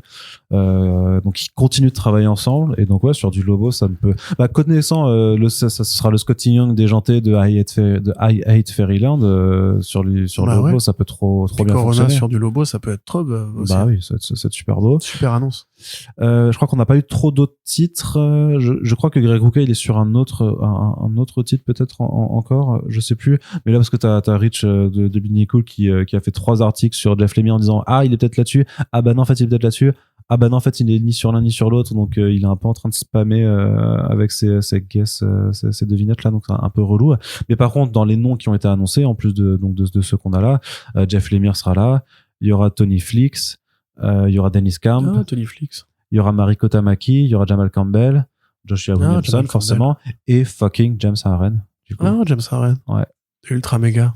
Putain, James Harren sur The Demon. Et Tony Flix Avec de une Local. balade aux enfers de Hit Regan, je sais pas, un truc comme ça peut être trop bien. Ouais. Où il bastonne des autres démons et tout. Redis-moi les autres personnages, Zatanna, The Demon. Bah, Jamal Campbell, il va rester sur Zatanna, j'imagine, non? Peut-être, oui, remarque, c'est peut-être, avec Mariko Tamaki, remarque, c'est l'équipe Ouais, bah de... Ce serait Non. assez marrant, ouais. Parce que Mariko Tamaki, elle a fait le précédent Zatanna.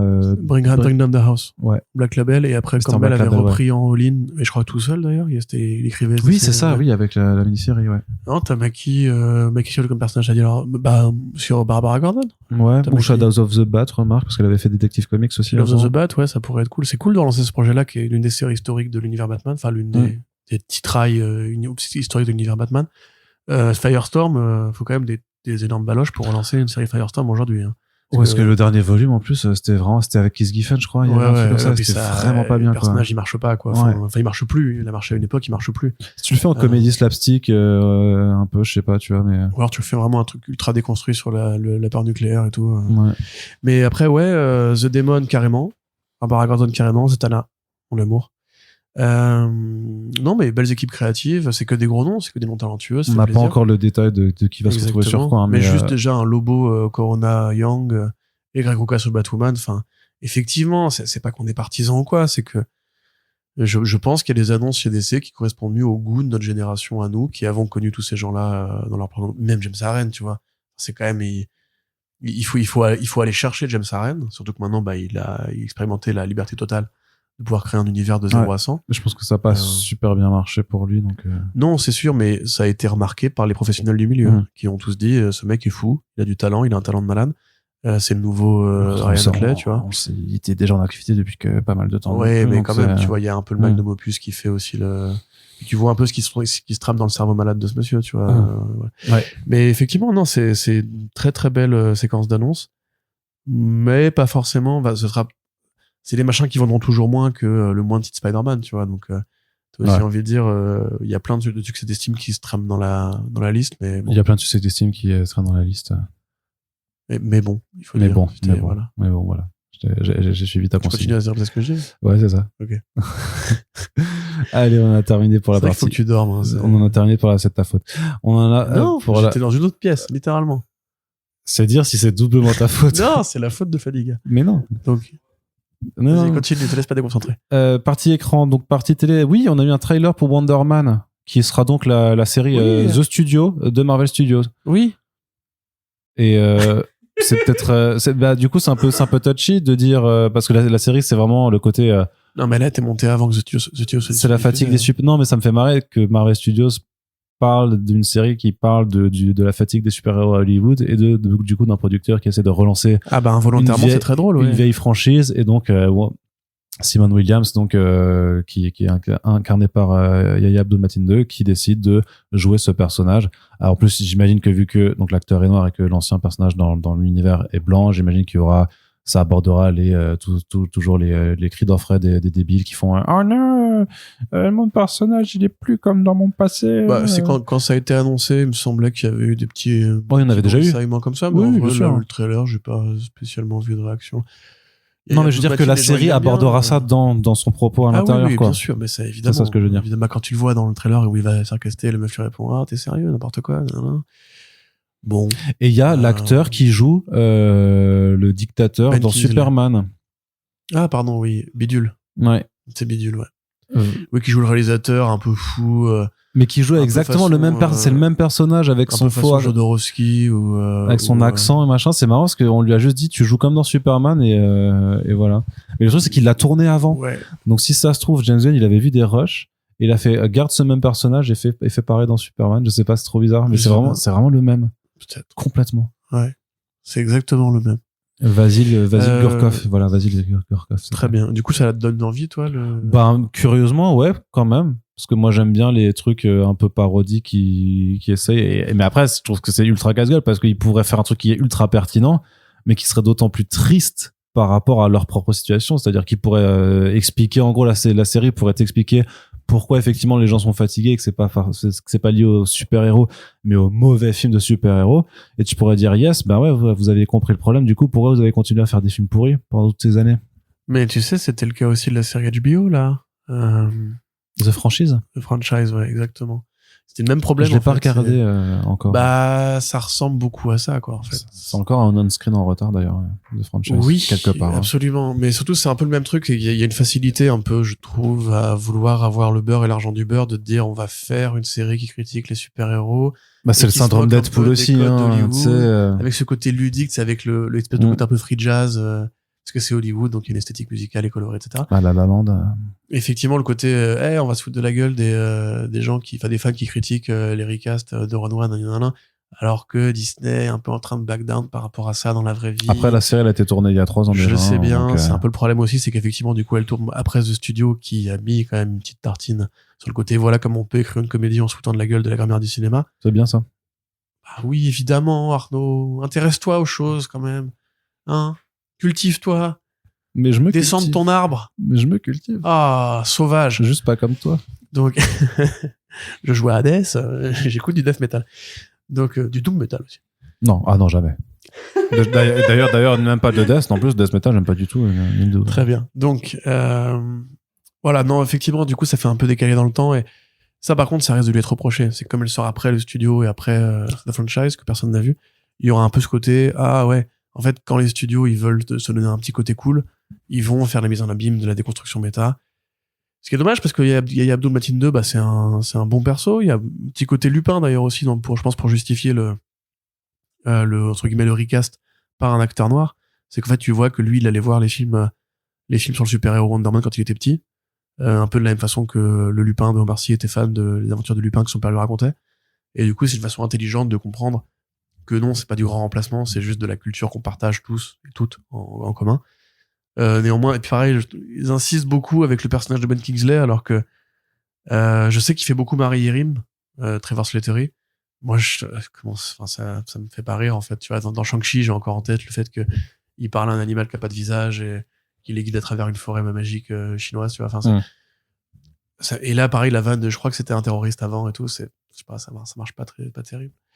Donc je demande à voir. En tout cas, il y a du montage et un peu de musique et quelques effets de mise en scène, qui est déjà mieux que ce que je pouvais espérer de beaucoup de séries Marvel.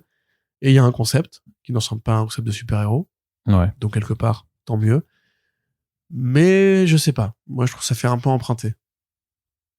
Tu trouves, ouais. Dans le sens où un mec me l'aurait pris et me l'aurait pas rendu ensuite. Ouais. Du coup, ça fait un peu emprunté. J'avais ta vanne, Corentin. Voilà. Très bien. Ensuite, qu'est-ce qu'on a eu? Du côté du panel Marvel Animation, c'était assez léger dans le sens que les trailers qui ont été diffusés pour les saisons 2 de X-Men 97 et Your Friendly Neighborhood Spider-Man n'ont pas été dévoilés sur Internet, donc c'était réservé au public, ce qui est bien en général de récompenser les gens qui se déplacent dans la convention. Mais donc on a des dates de sortie, donc ce sera l'été 2026 pour X-Men 97 saison 2, dont il y aurait déjà, il y a déjà une saison 3 de validée et 4 et 5 à l'étude. Et Your Friendly Neighborhood Spider-Man, ce sera à la rentrée 2026. Et c'est normal, en fait, de pas avoir plus d'annonces de nouveautés, puisqu'ils veulent recentrer le tir, en fait, sur ce qui a fonctionné et pas multiplier les séries, les productions.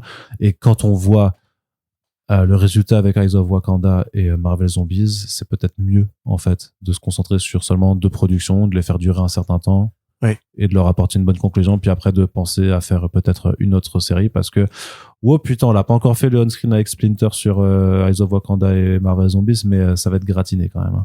Ouais. Ah ouais. C'est Moi, c'est nul à chier. J'ai pas regardé aucune des deux. Tout est nul, quoi. C'est terrible. Non, mais voilà, donc on est quand même content de savoir qu'on aura le retour de ces sympathiques séries d'animation l'année prochaine. Ouais, bien sûr. Sans plaisir. trop, voilà. Sinon, on a aussi Invincible qui revient, saison 4, en mars 2026. Donc ça, on est plutôt content. Le teaser et bah après, je crois qu'ils annoncent du coup la personne qui va doubler Thrax, non. Comment il s'appelle? Thrag, le chef des Villes, voilà, Freddie Mercury. Ton personnage préféré? Bah ouais, c'est le meilleur. C'est le meilleur. Avec Battle Beast. Et Dinosaurus. Et on a eu un trailer par contre pour la série animée Bat-Femme. Ouais, très sympa. Qui existe du coup vraiment. Absolument. Ça arrive là, hein. Ça arrive incessamment sous peu. Ouais, en fin d'année, ouais. Mais dans les prochaines semaines, on verrait. Enfin, remarque, tu me diras à la fin d'année et dans les prochaines semaines. Exactement. Mais non, c'est effectivement l'ambiance graphique du film, peut-être moins stylisé. C'est-à-dire le film était quand même plus en mode ambiance, film de Noël, Maman j'ai raté l'avion, conte de Noël un peu à la Tim Burton aussi. Là, c'est plus léger, c'est plus série animée, c'est plus rigolard aussi. Puis Batman est premier plan avec Little Batman, puisque maintenant Damian Wayne se fait appeler Little Batman.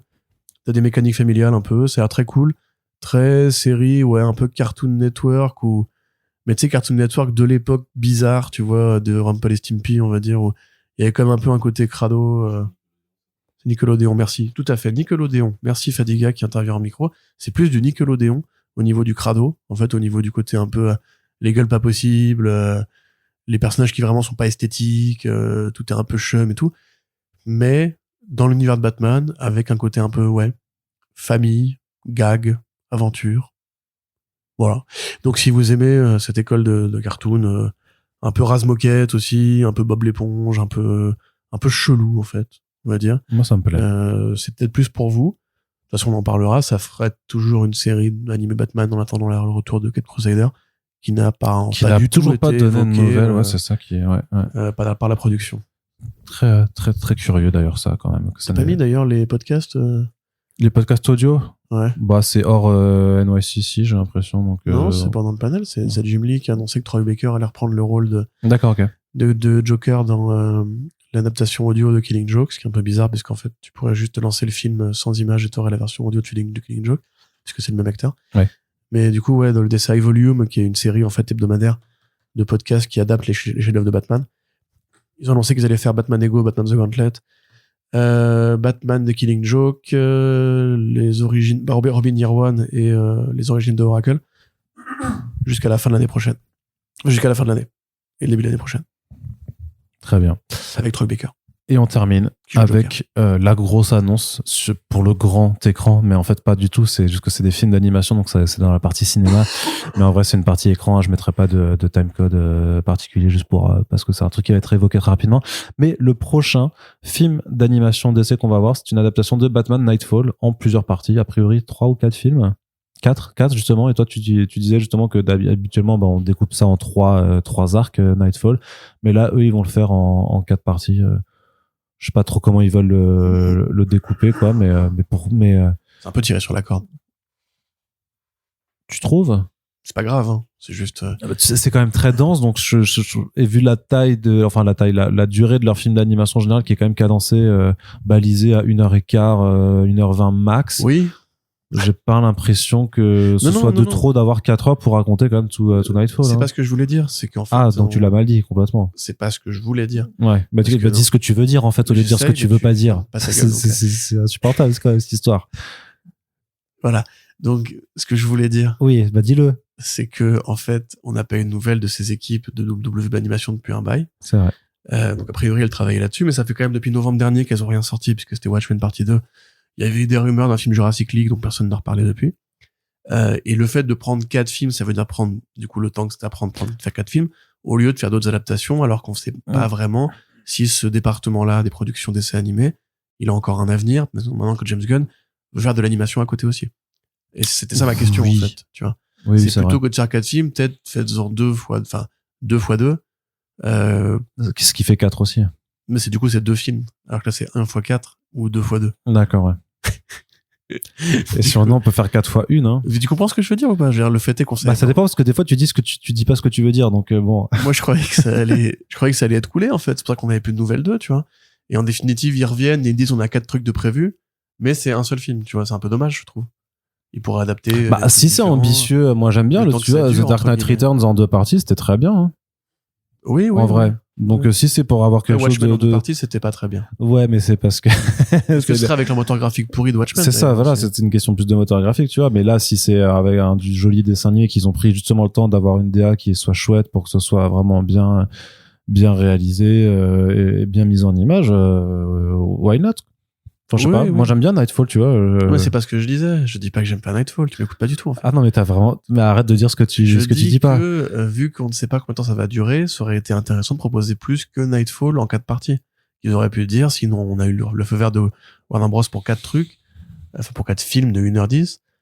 Essayons de faire au moins 2 trucs différents plutôt que de tout mettre nos œufs dans le même panier Nightfall, puisque ce sera peut-être leur chant du cygne. Non, peut-être la dernière fois. Mais on sait pas, mec. Attends, il faut quand même beaucoup moins de trucs qu'avant, déjà. Ces gars-là, et puis ils ont plus les moyens faire que de la 2D, la preuve avec Watchmen. Donc moi, je sais pas vraiment si ça va durer éternellement. Encore une fois, hein, ça fait 1 an qu'on n'avait pas de nouvelles, ils ont rien sorti depuis 1 an. Parce qu'ils préparaient un truc en 4 parties. Ouais. On verra si c'est de la 2D, mais si c'est... Ouais, le trailer sera vraiment l'épreuve... je pense que ça voudra dire, ok, on a plus d'argent, en fait. Ce sera l'épreuve des totems, quoi, clairement. Très bien, bon, on attend, on verra bien. L'épreuve des totems. Hein? L'épreuve des totems? Ouais, non, l'épreuve des poteaux, pardon. L'épreuve des poteaux? Ouais, Koh-Lanta, tout ça. Ah ouais. Ok. Je sais pas. C'est donc ça ta culture? Et oui. Moi, je regarde pas le parrain, je regarde Koh-Lanta. Les films d'horreur et Koh-Lanta. Exactement. Et le sludge metal. Non, je déteste le sludge metal aussi. Progressive sludge metal. Non, je déteste le Unrattled sludge metal. Non, toujours pas, non, mais au secours, quoi. Non, mais non, c'est le post-hardcore. Non, pas tant que ça. Metalcore, deathcore, ouais. Voilà. Il y a déjà plein de choses. Et le Gent aussi. Le Gent, ça, j'aime beaucoup. Ouais. Mais donc, on en a... Le tasse de café métal. On en a le Nintendo Core, mon gars. Nintendo Core. Ça existe vraiment et c'est incroyable. Le San Pellegrino métal. Ça aussi, c'est bubbly un peu. Hein. C'est ça pétille. Allez, Corentin, on en a terminé pour ce podcast. Voilà, donc c'était un petit peu le récap de tout ce qui s'était passé à la New York Comic Con. Donc, pas mal de choses, mine de rien, quand même. Hein. Beaucoup de lectures à venir pour l'année 2026. On espère que ça vous a plu. N'hésitez pas à partager le podcast si c'est le cas, à commenter, à nous dire quelle a été votre annonce préférée, ce que vous attendez le plus parmi les titres de DC Comics ou de Marvel par exemple, et également à nous soutenir sur notre Tipeee si vous le pouvez, afin qu'on puisse continuer de faire des podcasts comme ça. Et on vous remercie de nous avoir écoutés. On vous dit à très bientôt. Salut.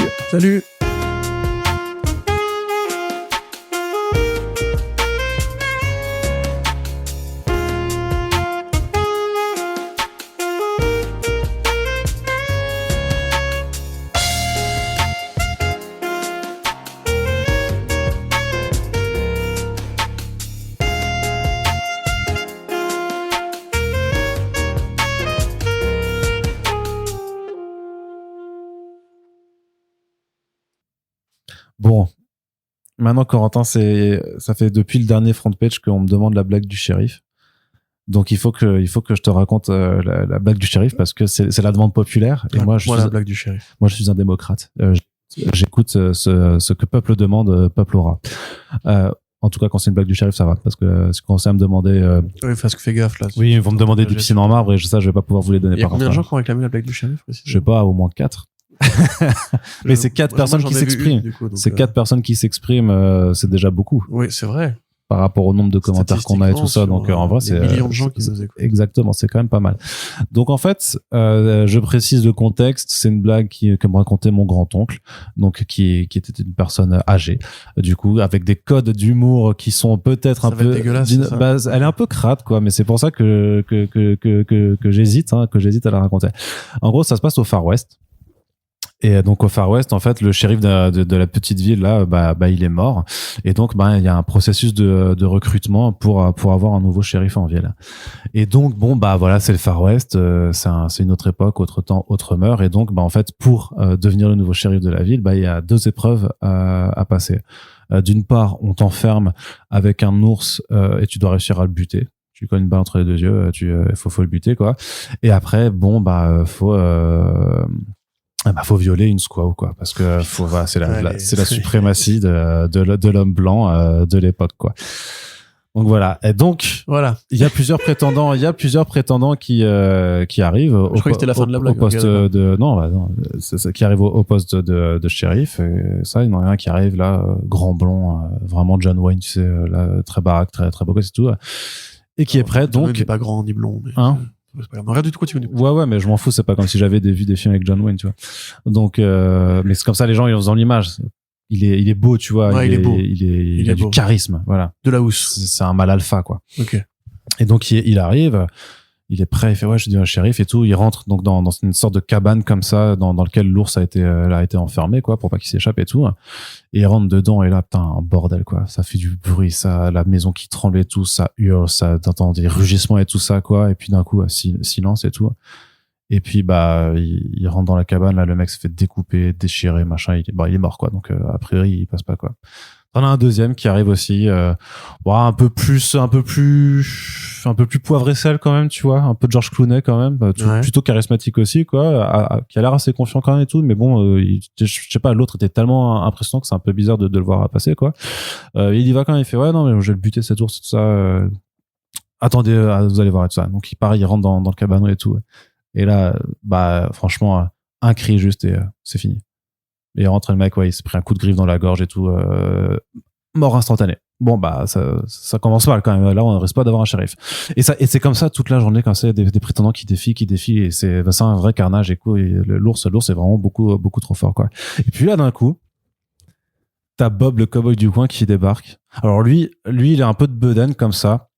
Chemise ouverte et tout, il est tout rouge et tout ça, parce que clairement le mec il a picolé toute la journée, il est complètement bourrax et tout, et il arrive comme ça là avec ses bottes même pas bien fermées et tout, il fait d'ailleurs ce que je vais lui faire à l'ours et tout, d'ailleurs c'est bon, c'est moi le prochain shérif et tout ça, et il rentre et puis du coup c'est un bordel.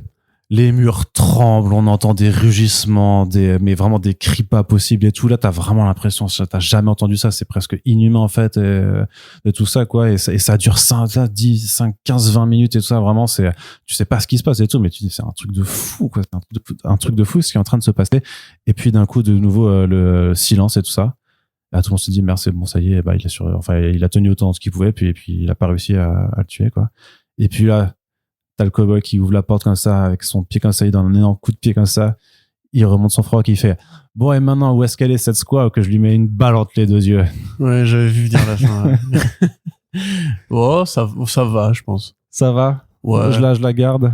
Après, il y a peut-être des antispécistes qui vont t'envoyer des menaces de mort, mais, ou des têtes d'ours décapitées dans ton lit. Référence au parrain. Mais je pense que ça va, je m'attendais à un truc plus dégueu. Ok, ça va. Alors, écoute, voilà. Il y a quand même 2 mecs qui sont morts, 2 mecs blancs qui sont morts, donc. Voilà, ça compense. Allez, c'était la blague du shérif. J'espère que c'était drôlement bien. J'espère que vous avez bien été, que vous avez été ravis de cette expérience et que ça valait le coup de la demander. Faites attention. Be careful what you wish for, comme ils disent. À la prochaine. Salut.